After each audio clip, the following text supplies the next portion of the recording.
And they didn't get the full experience. They didn't hear it, they could only see it.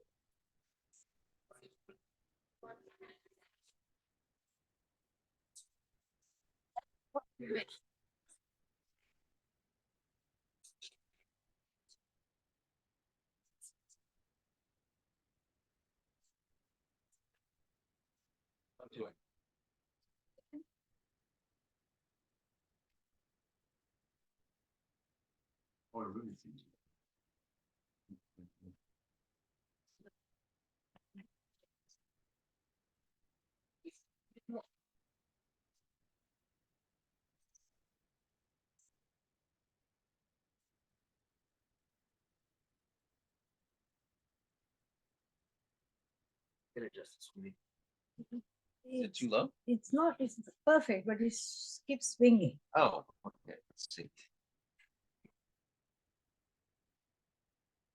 Wonderful. It's less, Perfect. less so. Yes. Wonderful. Shruti Smriti Purana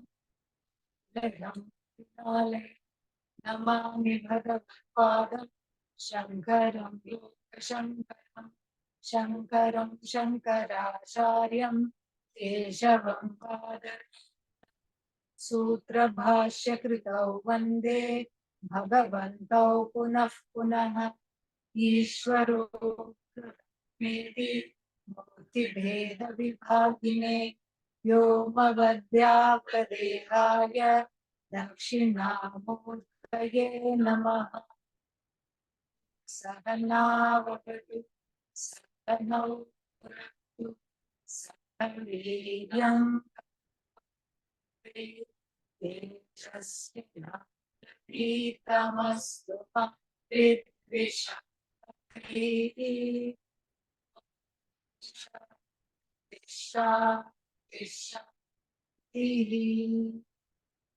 There is some story that Mr. Krishnamurti wants to share. Yeah.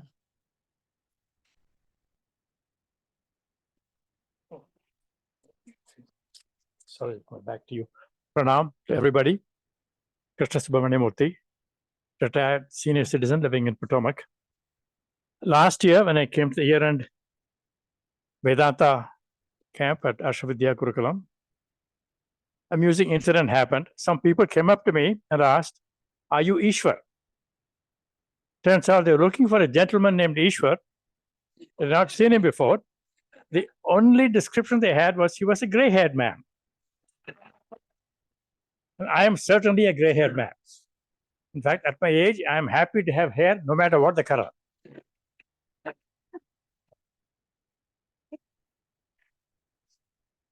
I wanted to say no, but then gave me pause to think that Hindi speakers often omit the last vowel in a word. So they say Ram instead of Rama. So perhaps they're asking, are you Ishvara? It was a Vedanta camp after all. But why would anybody confuse me with Ishvara? Look around you. Is there anybody here who looks less like Ishvara? But then I remembered the story of Shankaracharya and the Chandala. Ishvara came disguised as a Chandala to confront Shankaracharya and reveal to him his own prejudices. So perhaps they looked at me and saw me as a Chandala. And that is certainly understandable. I thought of saying, I'm not Ishvara, I'm Krishna. But Gita tells us Krishna is Ishvara. So that would not fly. So finally, I just said, no, I am Krishna Subramanya. With that, they were satisfied and let me go. Thank you all.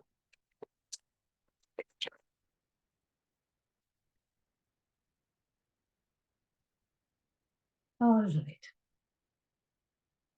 Chop, chop.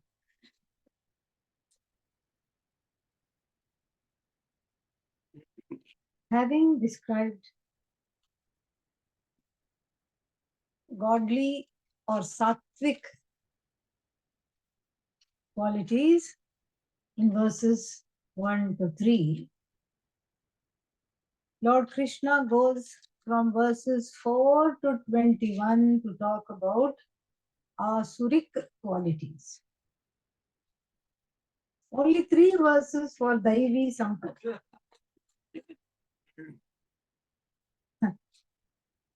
And 17 verses for Asuri Sampat.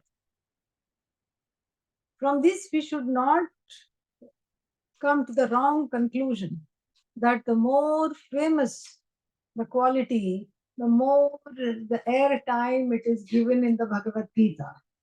Hardly. First, in verses 4, 5, 6, the Asuri Sampat is described in short and then it is elaborated. First, it is enlisted and then it is elaborated in great detail and with the sole purpose of communicating the fact that we are not to behave like this. This is not, the Asuri Sampat is not given so that when we come for retreats, we quickly scan the room and say, oh, that one, aha, this one. That is not the purpose of understanding Rakshasi Sampat, Asuri Sampat. It is meant solely for our own introspection.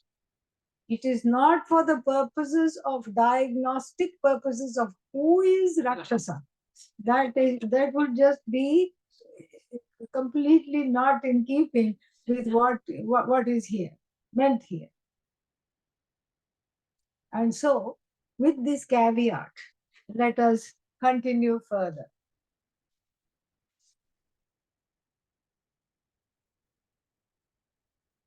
Dambho darpobhimanascha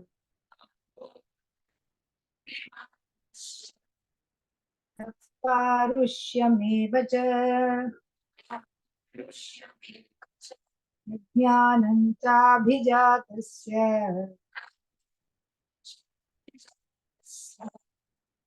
sampadamāsuri Daiti sampadvimokshaya nibandhaya surimata. Is that the correct one? Yeah. Mashacha sampadam daivi Vijatosi Pandava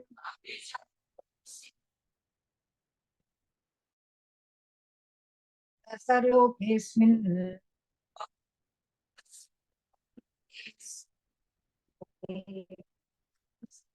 Devacha Devo Vistarashah Bhuktah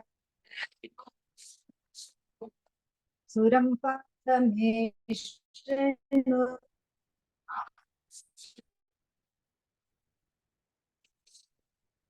These 3 verses that we just chanted are introducing the Asuri Sampat in general. What is the treasure of the Asuras? They also have treasure and very treasurable qualities which they alone treasure and they alone upkeep. So what are the Rakshasas doing? What qualities are they busy cultivating, etc. is given from 4 to 6. How briefly it compares to the Daivi Sampat is also given. And then what else is given? What is the purpose of Daivi Sampat? If you have Daivi Sampat, what do you do? And if you have Asuri Sampat, what do you do? Both of those are given in brief before the 7th verse starts. And from the 7th to the 21st verse, we have the elaboration of all the things that was succinctly said here. Okay. So, sometimes they say the Rakshasas walk backwards. That's how you know. It's the Rakshas. So why am I talking about this? Because we are going from now we are going to discuss verse 6, 5, and then 4. That's why. Just a nod to the Asuras. Okay. Because then this is because that's how they walk. So let us take verse number 6 first, because it makes sense. Dvau bhuta sargau. Bhuta sargau means in this created universe. Dvau bhuta sargau loke asmin. Asmin loke dvau bhuta sargau. In this world, in this manifest universe, two kinds of beings are there. Two kinds of beings are there. Dvau bhuta sargau asmin loke. This is just a list. Okay, yeah. What are they? Daivaha means sattvic, and then asuraha means demonic or tamasic, rajasic, the worst of the tamas and the rajas, embodying that. Evacha, and then daivaha vistarashaf proktaha. Up till now, what have we seen? In detail, we have seen the daivi qualities or the sattvic qualities, the same ones that were elaborated in the 13th chapter as value of values, and the same one that was elaborated in the 14th chapter as sattva guna, the qualities associated with sattva guna. Here, we are not seeing the gunas, but we are seeing the guni, because the gunas by themselves don't make any sense. The gunas attach to a person, and when the person embodies the guna, then you have better clarity. So the two kinds of people in this world, and some of them are what? Sattvic, and some of them are rajasic, tamasic. Rajasic, tamasic, and the worst of the rajas tamas is talked about here. Both of them are put together. And then Daiva Asura Evacha. The Daivi Sampat was talked about at length. And now we are going to Asuri Sampat Partha Me Shrinu. Shrinu means listen, meaning calling somebody's attention. Because it's almost like the Asuri Sampat is more important in this chapter, not because we hail its virtues, but because it is to be avoided. Adi Shankara says in the Bhashya, and if it is to be avoided, I have to know what is it that I'm avoiding. So that is how, in that spirit, the Asuri Sampat is given. And then that is verse number 6. Asuram Partha Me Shrinu. And then verse number 5, going backwards, says, what is the purpose of this Daivi and Asuri Sampat? Daivi Sampat Vimokshaya. Daivi Sampat, the godly qualities, the sattvic qualities which are associated with the Devas for gaining moksha. They are the precursors or the prerequisites for gaining moksha. That is why, if you remember in the Amrita Manthanam story, the story of the churning of the ocean. The ocean, of course, is the subconscious mind, is the ocean. Ocean is subconscious mind, and this subconscious mind has a lot of desires. And then in order to get those desires, the ocean is churned to find out what those desires are. And then on a metaphorical, allegorical level, it's also self-enquiry. So when you do self-enquiry, all the restlessness and objects of deep desire come out. And then when you do this fulfillment of desires, you find that there are two kinds of beings within which are playing tug of war. One is the adult, one is the rational one is the one who says, let me go to temple, let me go to Vedanta, let me have satsang, let me listen to bhajans, let me have peace of mind. And the other one says, no, why not? I hate being good. Why do you hate being good? What's wrong with you? It's boring. I want to be bad. Okay, what does that mean? None of the above. Yeah, none of what you said. Nothing that you said from verse 1 to 3 I barely heard, it barely registered because that's not where I am, the other one said. Where are you? I am the monarch of all I survey. My life there is none to dispute. From center all round to the sea, I am lord of the fowl and the brood. This is the opening verses of a poem in a different context. There he was commiserating with himself about solitude. But here, it's just basically this. I want this. What do you mean you have to just let go of the, why should I let go of the desires? Let go of the desire. Why? For who? So that somebody else gets what I want? No. Oh, you can have the desires because Bhagavad Gita doesn't say you have to let go of the desires. Oh, thank God. And so, so what does Bhagavad Gita say then? Bhagavad Gita says that that Krishna himself is in the form of desire, but the desire that does not cross dharma. What does the asura say? Now you are making me cross. That's what. Why am I making you cross? No. The thing is, you're making me cross because have you tried being dharmic? Yeah.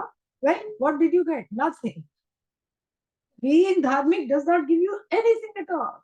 What do you have to be? Adharme. Because everybody else, have you looked around?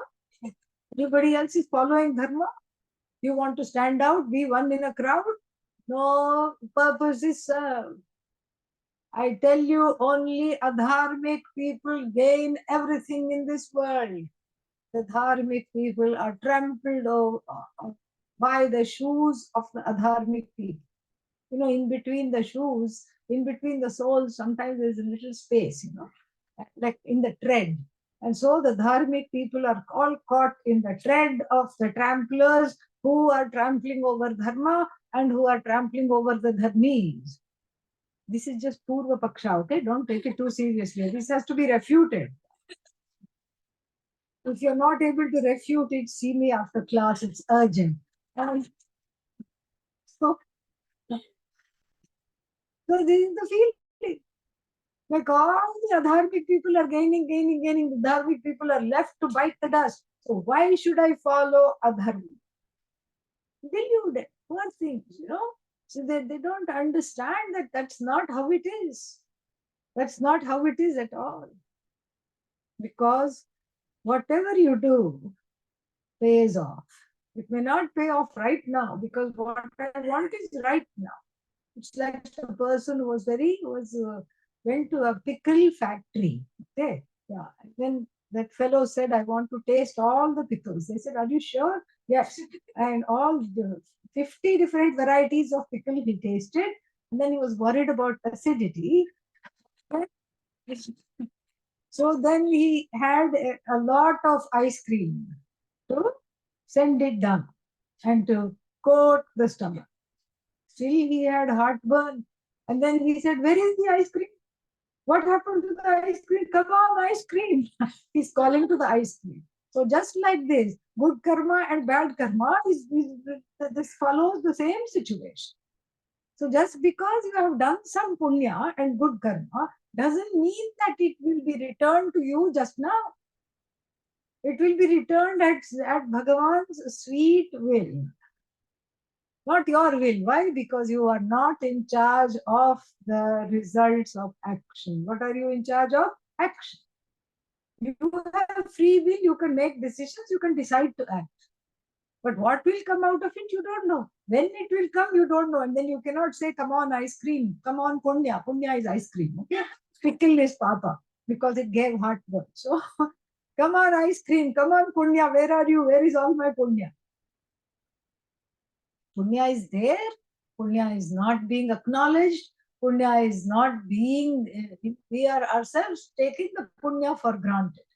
Every day is a blessing. Waking up in the same bed is a blessing. Having our loved ones around us is a blessing. That we don't fight with the loved ones for one day. Great blessing. OMG. A whole day went without an argument. How did this happen?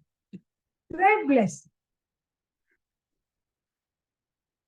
Like this, there are so many blessings. Like the whole life is filled with Bhagavan.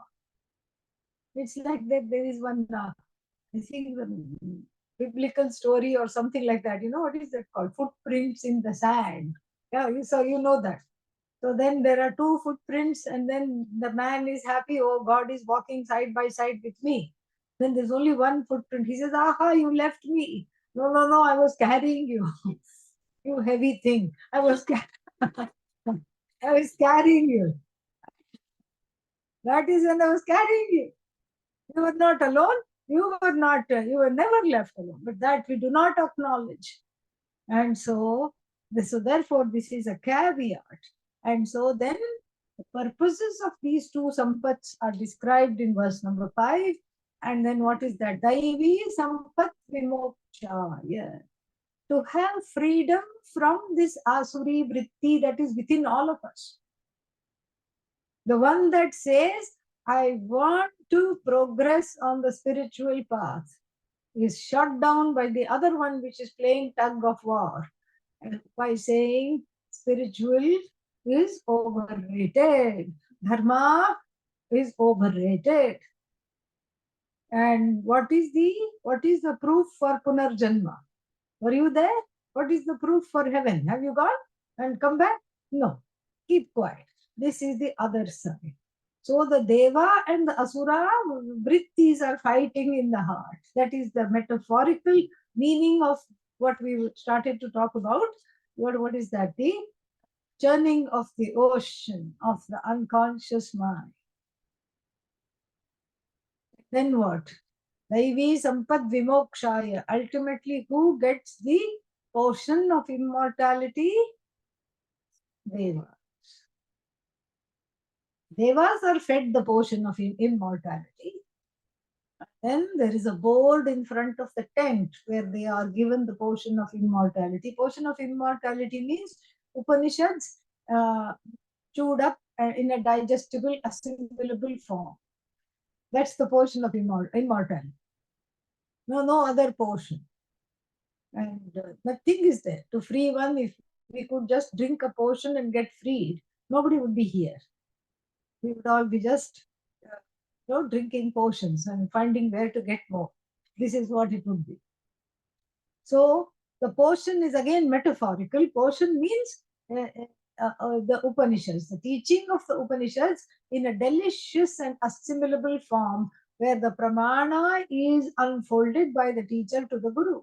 And here the Bhagavans are fed. Because Bhagavans are much better than the Asuras, better prepared. Because they are fed. And then they are in front of the tent where they are fed, there is a board. No Asuras allowed. The Asura reads this stupid, he turns around and goes back. So, goes back. And so therefore, Daivi Sampad Vimokshaya, V is added for emphasis. Permanent moksha from asuric qualities itself is moksha. This is 9/10 of moksha. Because asuric qualities, it's not bad. It just means the person is in terrible suffering. That's why they have made the wrong choice, the bad choice to inflict that suffering onto others in the hope that it will become less for them. But it does neither becomes less for them, and then nor do they stop making other people suffer and tormented also. Then finally, the moksha is freedom from thinking that I am lacking in all kinds of things. I'm a wanting person. I'm an idiot. Nobody loves me. So I have to get the love forcibly. I have to do something.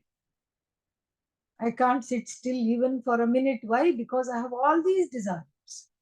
And I want to fulfill them yesterday. And then so I don't know how to do this. So the person is in a lot of quandary and feeling terrible. So therefore, they need help. Who are they? These asuras are not they. And don't look around the room to see who might fit the bill. These asuras are within us. They are all within us. lurking, yeah, ready to say boo and horn. Yeah. That's how anger comes. When anger comes, I have become an asura. Uncontrollable anger when it comes, and when I give vent to it and then target myself or others with it, then I have become an asura. Jealousy comes and I'm not able to manage the jealousy. What do? I give vent to it and then I terrorize others and myself because of the jealousy, the possessiveness, then I have become an asura. So, no use looking around the room. Okay, that is the.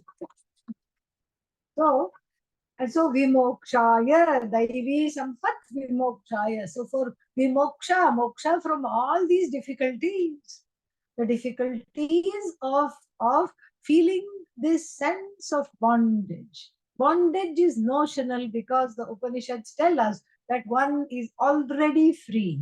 You are what you want to be, no other way. But the asura is not interested in that. Asura says, yap. This is what. Vedanta, Shmedanta. This is not for us. I want right now. Well, you are free right now, but I don't feel it. I don't experience your Brahman. Where is your Brahman? I don't experience it. And so I can experience other things. I see many things. What do I see? I see that you have many things that I don't have. That's the first thing I see. And my whole world is divided into two. Mine, not yet mine. Yet to be mine. And your money is of course my money. And usually people say that. Well, how do you say that? Your money is my money, and then my money is your money. You shouldn't say that part. You should only say one. Your money is of course my money. My money is my money. Your money is also what? You think I'm sitting here making stuff up. But sometimes I do that. But in this case, I will show you the verse where it says this. Okay, I'll show you the verse where it says that. And then so the fifth verse says that this the Asuri Vritti people, the people with this kind of a behavior, and it is everybody, all of us before we had home training, that the child, as a child, every child snatches the toy from the other one and then pushes one more child to the ground. Everybody is like that. But then thankfully there is home training, there is nurturance, there is parentage, and then one learns to how to live in the society. And to keep the Asuri Vrittis are not gone. We just learn how to put it in a closet, and then there are so many of them. You have to stuff the cupboard and close it quickly. Yeah. This is what. And then any little scratch on the heart, somebody scratches the surface, somebody hurts me, somebody pains me, closet opens and all the vrittis come tumbling down. This is not moksha. This is suppression. This is dissociation from oneself. Moksha means resolving those feelings in the light of the truth of the Vedanta, which says that I am a free being, that I'm not the sum total of my emotions, not the sum total of the body and the mind and the senses either. I transcend all of this. And I am not any one of it. I lend credence. I lend the sustenance to the feelings. I sustain the feelings. Without me being present, there can be no feelings, no vrittis, nothing. But while the vrittis all take sharanagati in me, the vrittis are within me, so to speak. They resort to me. I give light to them. I bring them to light. I am not affected by any of them. I'm not affected by the emotions. I'm not affected by whatever happens to the body. I'm not affected by what happens to the mind, the buddhi, the senses, etc., etc. And so this being the teaching, this is moksha. So the Daivi Sampat of growing into a compassionate, accommodative being which is really the truth of my nature, is 9/10 of the job is done cultivating the Daivi Sampat. Whereas the Asuri Sampat, Asuri Nibandhaya. Bandha means tight bondage. Mata means it's considered by everybody, by all the scholars and sages. The Asuri Vritti, behaving like an Asura, takes one to bondage. Not that it causes bondage. The notion of bondage is already there, but it becomes a self-fulfilling prophecy. Repeated acts of self-sabotage result in a self-fulfilling prophecy. This can never happen to me. So why should I bother? Why? Because I was hurt. Well, you were hurt, but so many good things are also happening to you. Look at all the treasures that are there. No, I just cannot do this. I wanted the A, B, C, D, and E, and I didn't get any one of even the 5 things I asked for. So therefore, what? I'm going to become an asura. Where is the logic? There is a terrible disconnect here. You didn't get it, okay. There are many other ways to deal with it. And you can process the emotions, you can take a holiday, you can talk about it, you can try in a different way, or if you cannot try, you can come to terms with it. There is a grace in acceptance because everything is prasada. And if that prasada buddhi is not there, then it's a difficult and a dangerous road into sorrow and delusion, which must not, one must not go into that. And so therefore, Asuri Nibandhaya Asuri Mata. And then Lord Krishna is teaching Arjuna, who is looking very perplexed and scared. Because now Daivi Sampat, Asuri Sampat is being talked about. And Arjuna wonders, am I an Asura? Maybe I am in the second quality. Maybe that's why this chapter is being taught to me. Oh no! Oh, I was having a good time with the Bhagavad Gita. I thought I was making some progress. I thought I had emotional maturity. I thought I had spiritual growth. But then maybe I'll have to start walking backwards now because I feel like I'm regressing. So he must have looked petrified. Immediately, Lord Krishna assures him, Ma Shuchaha. Ma Shuchaha. Do not be worried. Shuchaha means grieve, but here, don't get worried. Grieve here means worried. Don't get worried. Contextual. Ma Shuchaha. Don't get worried. Why? Because this Taivim Sampadam Abhijatosi. You are very much born under the Daivi Sampat. Don't worry, you Arjuna of all people is not the Asura. You are not the Asura. Why? Because you are fighting against Asuras. That's why I'm telling you about the Asuras. Asuras may be inside or outside, but nonetheless, here in the form of these Duryodhana, Dushasana, I'm sure his mother must have named him Suyodhana, but because of his behavior, it became Duryodhana. Sushasana must have been that boy's name, and then he was so badly behaved, everybody started to call him Sushasana, badly behaved. So like this, these are the Asuras, because even I could not prevent the war. Even I went, Lord Krishna, I means not I. Okay?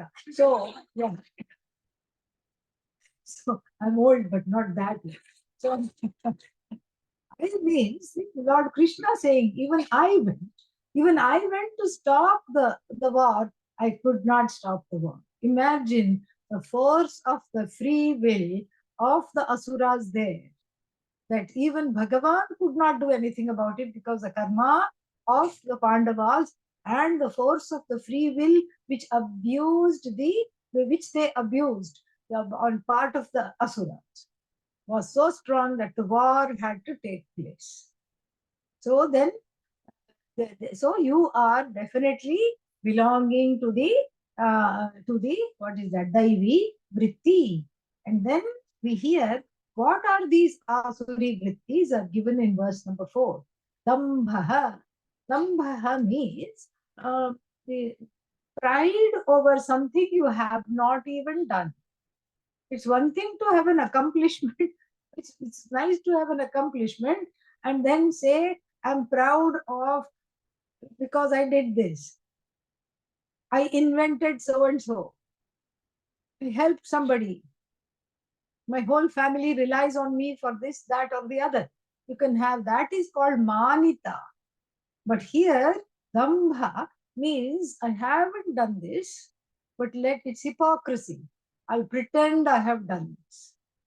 It's like the person in a very big function, maybe there is a drive for needy children in India, fundraising drive, or what's its name? That clothes drive, school books drive.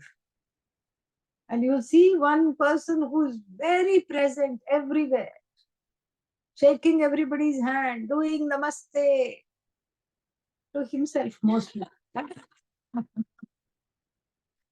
Yeah, this is this could mean I'm doing namaste to myself.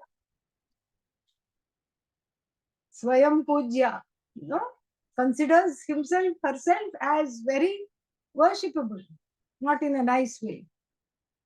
Then what do they do? They just go around and then be very, very obsequious, like, yes, oh, I'm, and then you think they are the organizer because they're so present. And then you talk to them and then you say, how are you? What's going on? Because you assume they're one of the organizers. Yeah, you see all these decorations, you see all these arrangements. So, and then they will also say, not that I like to talk about myself too much.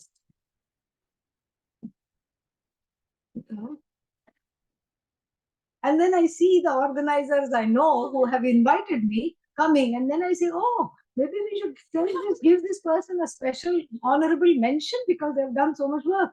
And then I look first, before I see the organizers, I see the flyer. What is your name? Because I want to connect this fellow to the flyer. He says, no, I'm not the kind of person to talk. I told them. They were wanting to put my name in the front. They were wanting to put my name first. But I said, no, I don't like to see my name in printed form. And I just told them no. And then so I see the people who I know who invited me. Then I want to say, maybe we should give him an honorable mention, maybe some shawl or something like that. Then I see he's pushed off, gone, nowhere to be found. Because he has not done anything and he didn't want to confront the organizers that were actually there. Dambha, darpa, pride, overachievement, overstating what one has achieved. Dambha is hot air, empty talk. Even when one has not done, they are all similar. But since they have come together, we have to talk about them. Abhimana means demanding respect. We've seen all this yesterday in detail, so I can go a little faster. Besides, what choice do we have? So, Dambha, Darpa, great pride. Abhimana, demanding respect. The ego is like bone china, subject to breaking and osteoporosis. And that's why it's called bone china. And then it just comes crashing down, even if you say something small. You're not intending to hurt the person, nothing. You just say something. Immediately, they take affront. They're very affronted. They take umbrage at even any thought that you may have. Then, as a result of Dambha, Darpa, Abhimana, what comes? Krodha. Yes. Fuji, Mount Fuji. Nice. The lava is very much, brewing. Lava, dormant for the time being, but anything can set it off.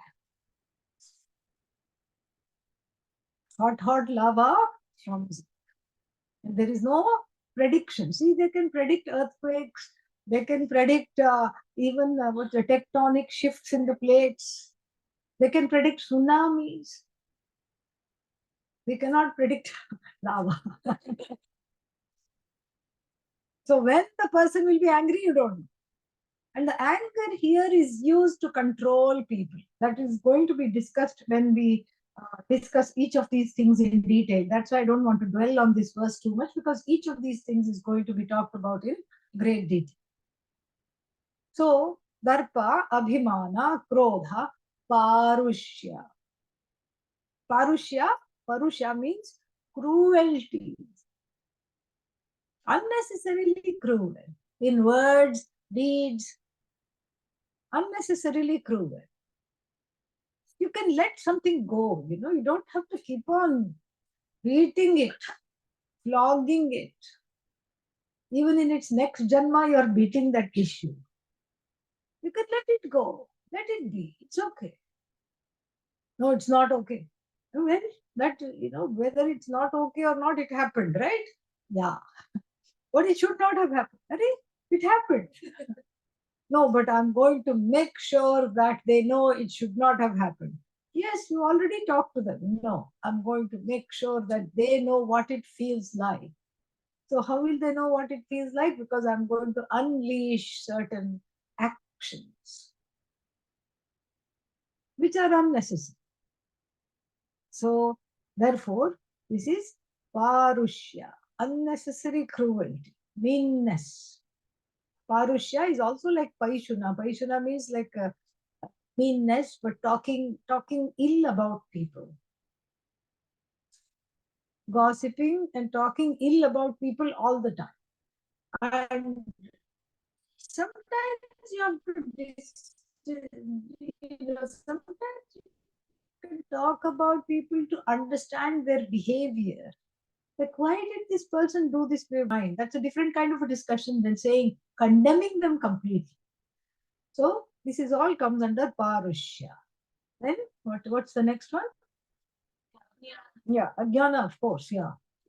What should we say? But here ajnana means aviveka. What kind of aviveka? Don't say nitya vastu aviveka. No, they are not so mature to know what is permanent, what is impermanent. The truth of the self, Atma is permanent and Anatma is impermanent. They do not know. So here aviveka means dharma and adharma. Between dharma and adharma, they have no discernment. And if you say this is adharmic, they'll say, so what? Everybody does it. This is, this whole chapter is a critique of the capitalist corporate mentality. Really, we'll see all this. This is the description of big corporations which get rich at the cost of the common people. They keep on making profits at the cost of common people. That thinking is called asuri vritti here. And then what happened then? So ajnanam cha abhijatasya, for those who are within the rubric of asuri sampat, he partha, o partha. And then now this asuri sampat is going to be talked about in detail. How they don't know even the basic things, and because they don't know even the basic things, they make lots of mistakes from start to finish. Okay, that is the thing. Pravrittincha nivrittincha janana vidurasuraha shaujannapi chacharah satyanteshu vidyate. So they don't know pravritti and nivritti. Pravritti, nivritti, if you have been studying Vedanta for some time, they will have a different idea. Pravritti going towards, nivritti going away from. But it's the same meaning, but it's more literally. Here, pravritti means what is to be done. What kind of actions I should engage in. Asuras do not know. They don't have a clue. What should I not be doing is very important also. That also they don't. Asuraha, Asuraha Janaha, the Asuric people, na viduhu, they do not know what? Pravrittincha, Nivrittincha. What should be done? What we'll just see the translation and then we'll talk about it. They do not know. And then na shaucham, there is no purity. And here we are mostly talking about inner purity. You have to get over the certain imagination, maybe Amar Chitra Katha and all these comics of asuras with fangs coming out and disheveled hair. You have to get over it. The modern asura is suited, booted, and tied up in his notions or her notions. Yeah. So it's a different thing altogether. So so shaucham mostly inner ashaucham.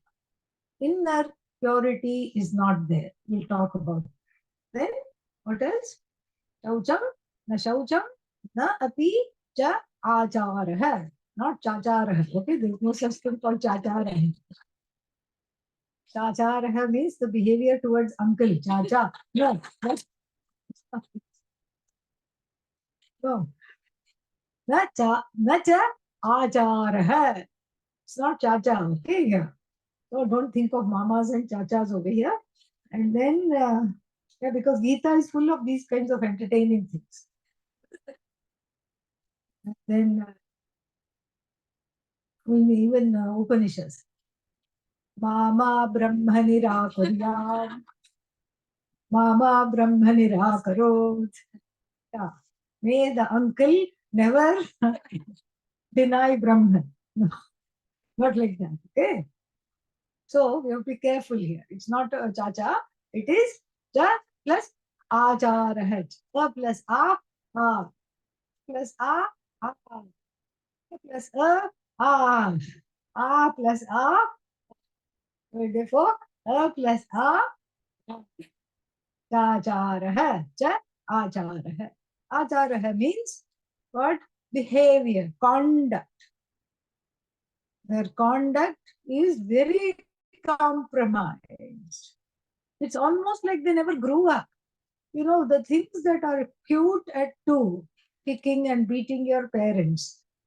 And, what else? You know, doing things, snatching things away from people, thinking you're the only ego in the whole universe and nobody else exists, and bashing up somebody or the other for fun. All that would be considered kind of cute when one is a child, not when one is an adult. That time you have to grow out of those behaviors because you should know what is correct, what is wrong. These people never grew up. Okay. Na shaucham nati chacharah. What is the next one? Satyam teshu vidhyate. See, it's very difficult to tell a lie. Really. It may look easy and it may easily slip out of the mouth. But afterwards, you have to maintain it. Somebody invites you, come to a party at my house. What do you say? No, I'm not feeling that well. And give some excuse. No, I'm not feeling that well. But the truth is, you have a party to go to at somebody else's house, where a mutual friend sees you because that person was truly a butterfly. They went to both the parties. Went here, they made an appearance, they went there also. One is in terrible soup. So one lie, if one tells, then you have to spend at least 9 more lies defending the first. It becomes very, very, very inconvenient. It becomes very, very, very complicated. But then still, we lie. Why do we lie? Because there is a split. Many reasons. First reason is there is a split between the thinker and the doer. We talked about it yesterday. There's a split between the one who knows, the knower. Who is the knower? I know this is not true. And the doer, the one who is saying this is true, between the knower and the speaker, between the knower and the doer, there is a split. And nobody likes a split. I feel uncomfortable. It causes me to feel guilty. That is the thing. And then the second reason why people tell untruths, that which is not true, is because of a deep insecurity. Deep insecurity. Because they think that you will not accept them if they told the bare and full truth. That's why they have to embellish their lives with things they have not done. That's why people have to say, I did this, when it is not true at all. Or that's why they have to, like when one finds oneself in a group of people who are discussing all kinds of degrees. I have a PhD, I have ABC, I have XYZ, so many things. And then what, if you're standing there, you either feel like moving away or making up some degree in order to fit in. So that insecurity centered on the self, which makes me want to be like everybody else. Or it's one thing to be like everybody else. I am in fact like everybody else, but here it is, want to be better than everybody else. Why should I be better than everybody else? Because that insecurity wants me to be that. But why not the same? Why better? Because I don't know Vedanta. In Vedanta, I see, when I study Vedanta, I see I am the best, east or west. There is nothing, nobody better than me, because there's nobody other than me to be better. This is what I have to understand. But when this is not understood, it is morphed into, I want to be better. So what makes you tick? Oh, I am a singer. Well, I can also sing. And then what makes you go, what do you do? Well, I am, I'm an engineer. Oh, I also went to engineering college, but I just decided to study something else instead. Because I was highly in demand, they asked me to drop out. Yeah. And join the cause. What cause? No, I was part of this. My parents were in the freedom movement in India. And you go, oh, really? Oh, freedom fighters, wonderful. Parents were there, not he. Okay. Not she. Riding on the coattails of somebody, on the laurels that somebody did something. And so like this, it is unending. It's much easier to come clean and tell what is the truth. But the society will not let us. The society, there are, what is that called? They've never understood the term. White lies. What is this white lie? Give me an example of what is a white lie. I can't come to your party because I'm sick. Is that a white lie? There is no such thing as white lie, yellow lie, green lie, brown lie, black lie. I tried to make it look good. A lie is a lie. Okay? But then it's a helplessness. You see, the word lie sounds very strong. So there is, you see, there are two manifestations of untruth. The first manifestation is out of a sense of helplessness, out of a sense of bewilderment, of being caught in a certain situation, out of a sense of insecurity centered on the self, out of a sense of fear, out of a sense of longing to get something and to fudge the truth in a certain way. All this is the source of untruth. But then there is a worse, this is bad enough. Okay, I'm not excusing this. The worst kind of a lie is the one that is set up to defraud the person willingly. That too has the same source. But here one is helpless.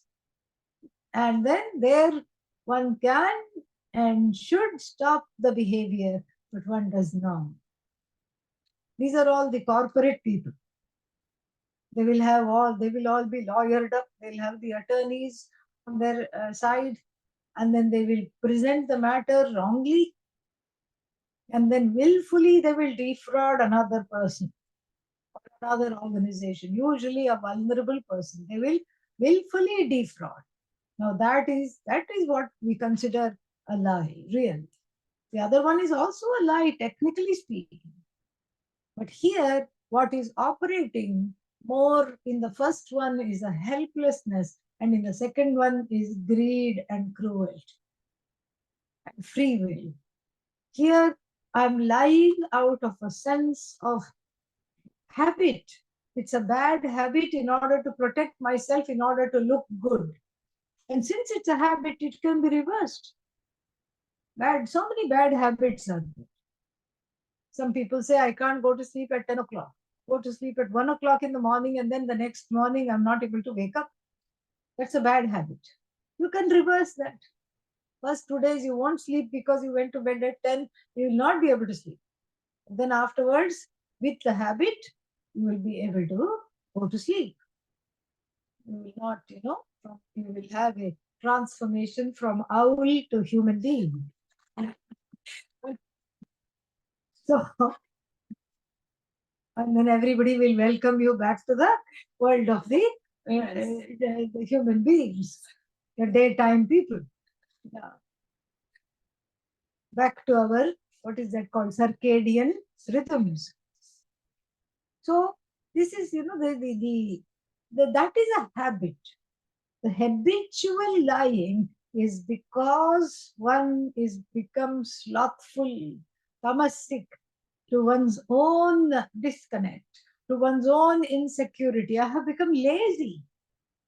It's easy to lie. It's lazy. It's a lazy lie because I don't want to look into myself. I don't want to confront the pain that is there, that I'm trying to hide with the untruth. And so therefore it's a habit. It's become a habit. So you just keep lying. You just keep doing this. And then you may feel a little bad, but then the conscience is given a lollipop and suppressed. Yes, shut up, don't talk. And after a while, the conscience says, okay, I don't think it is of any use to talk. The conscience means dharma. The innate desire to follow dharma is in every being, but we keep thinking dharma is taffy. You know taffy? You can go, so sometimes you go in the fair. They have a machine pulling and pushing and then kneading and pulling again and twisting. It's very nice to see, very fascinating. So keep on looking at that. That's what one does to the truth. Stretching and pulling and pushing and smushing it and then pulling it again, rolling it and then doing the same thing. That is a bad habit. And it's worse still because the whole society allows it. That's why we call it white lie, and then we say, oh, it's okay, everybody does it.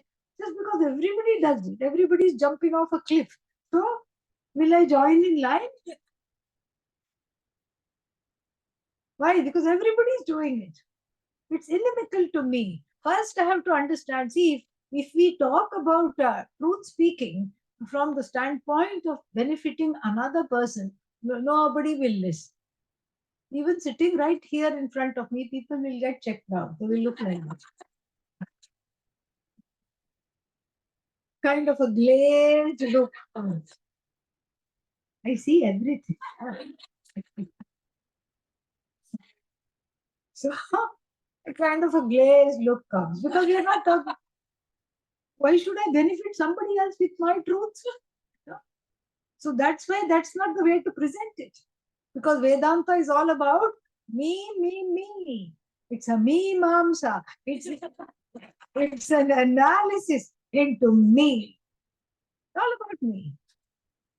No, but I do find lying very convenient. Yes, but you don't know how it's hurting you inside. It's eating you from within. Because each time one takes recourse to this habit of telling the untruth, one sinks lower and lower in one's own esteem. And what made me lie in the first place? Low self-esteem. And is this helping? No, it's making it worse because I can't look at myself in the mirror. I cannot look at myself in the mirror. I cannot say, you know what, this is not acceptable to me. I cannot even say that. I cannot look at myself in the mirror because I am ashamed. Why? Because dharma is dear to me. And then second thing, the second question to ask oneself, will I like it if other people lie to me? Even white lies, yellow lies, brown lies, green lies. If people lie to me, do I like it? That's why what? How can I make sure other people don't lie to me? I do not lie to them. This is the only way. Sooner or later, dharmic person is appreciated. You don't have to advertise dharma. It advertises itself. Dharma, dharmo rakshita, rakshati rakshitaha. Rakshitaha dharmaha rakshati. Dharma is protected by me, and then it does me a great favor. It protects me. It protects me. It keeps me away from all kinds of gossip mongers, slanderers, everybody. And whoever comes to such a person who has decided to tell the truth, even the worst slanderers, gossip mongers, people given to lies are suddenly on their best behavior. Because you bring out the best in yourself, then you naturally bring out the best in others. And the third reason why to give up this habit of resorting to repeated untruths is because you are in search of the truth. Untruth is not fun. You are in search of not the small untruths. You are in search of the big truth. What is the big truth? I am the whole. That is the big truth. So you can't falsify that, and you can't falsify the fact. And then this is what is the reason why the practice of Satya Bhashanam must be taken up. And even if you say, I'm not telling lies, I'm telling the truth, just watch yourself for even 4 hours a day. This is how one does, studies Vedanta full time. This is what one does. Even for half a day, 4 hours a day, you watch yourself. No, that's not technically a lie, but I have fudged the truth. That's not technically a lie, but I have withheld information.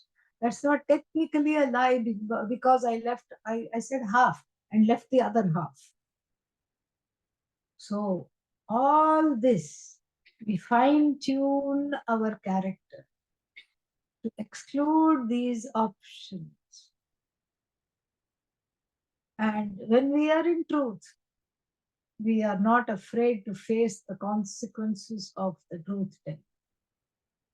But again, we are talking of objective truth, not subjective truth.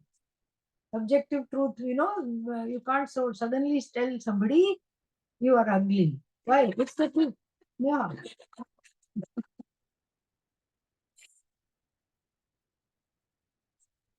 If somebody is married and they say that to the significant other,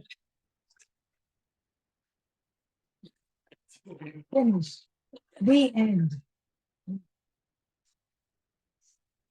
And then what is your defense? I told the truth. You are ugly.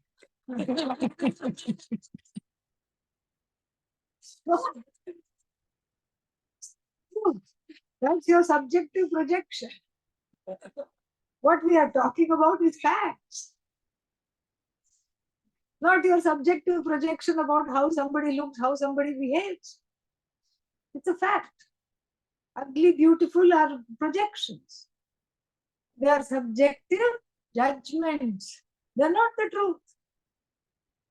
So we have to distinguish between facts and impressions.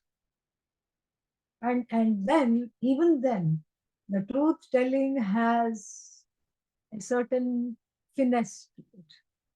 Manusmriti says, Satyam bruyat, priyam bruyat. Tell the truth, but tell it in a soft, loving, sweet sounding way. Na bruyat satyam apriyam. If the truth, not, not some subjective impressions, okay? If the truth is difficult to hear, better to not say it at all. Difficult to hear means what? The other person is not ready to hear. If they are ready to hear it, yes, you can tell them. If they come and ask you, they have to come and ask you, tell me the truth. Am I making progress in Vedanta?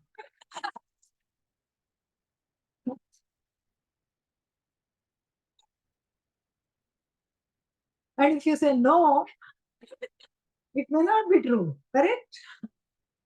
If you say no, let's say the person asks people in the family, am I making progress in Vedanta? And what do the children and the significant other say? Absolutely not. That's mean, yeah. Because they have been doing so much and studying so much. And that's also a judgment. It's not the truth. Even if you argue that is the truth, they haven't changed at all, they're just the same as they were. Even then, you just don't say anything at all. That's what it is. That's the best thing you can do. Don't say anything at all. You can ask them, what do you mean by progress? Tell me, expand on that, unpack that concept. You can have them think about it. How do you think you have progressed? Don't say, oh my God, if this is progress, I don't know what regression will look like. Not nice. Okay. And so, and then the other thing also is when we look at it, when the shoe is on the other foot, when somebody tells me an untruth, if I let the Asuri vritti loose, Asuri Sampad, if the Asura, inner Asura, if that inner Asura is out of the body, then the inner Asura will take it personally. Ah, how could you tell me all these untruths? That is a normal response. Any untruth that anybody tells, the other person unto whom the untruth is directed is very much hurt, offended, upset, and put off, frustrated and put off. But if we are the bigger person, if we have studied and taken, embraced the Daivi Sampath, we will see that it is not directed against us. We will see that the untruth the person said is more of a statement about him or her rather than me. It shows their own helplessness. It shows their own insecurity. It shows their own sad lack of viveka. It is not anything to do with me. This way also we have to see that. So the Satya Bhashanam is a very involved thing. It's not just about telling truth, etc. It's a very involved situation. Then, what was the next one? Na Satyam Teshu Vidyate. Shaucham we have to do. We'll do Shaucham after the break. Right? Om Purnamad Vidam Purnamudachyate Purnamadaye Purnameva Vashishyate Om Shanti Shanti Shanti Hari Om Shri Om Hari Om. Yeah. 10 minutes just to stretch the legs. Okay.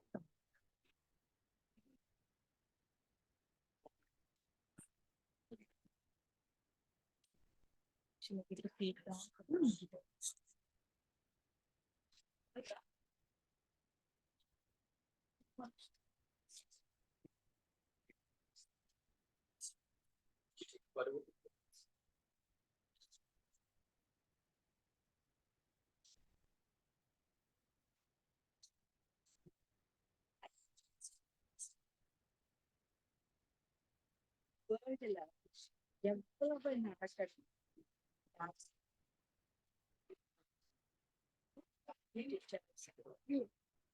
Things are happening.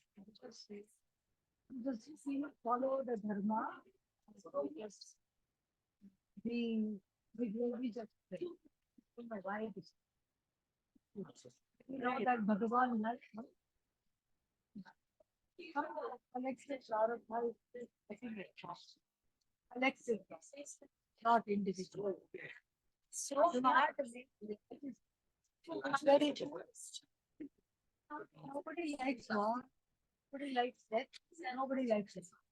So I think about if I cannot change something, change something just pray. Pray.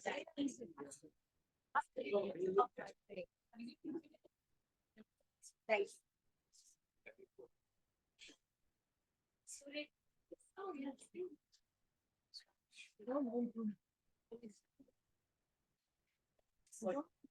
What is the tea? You don't be able to record.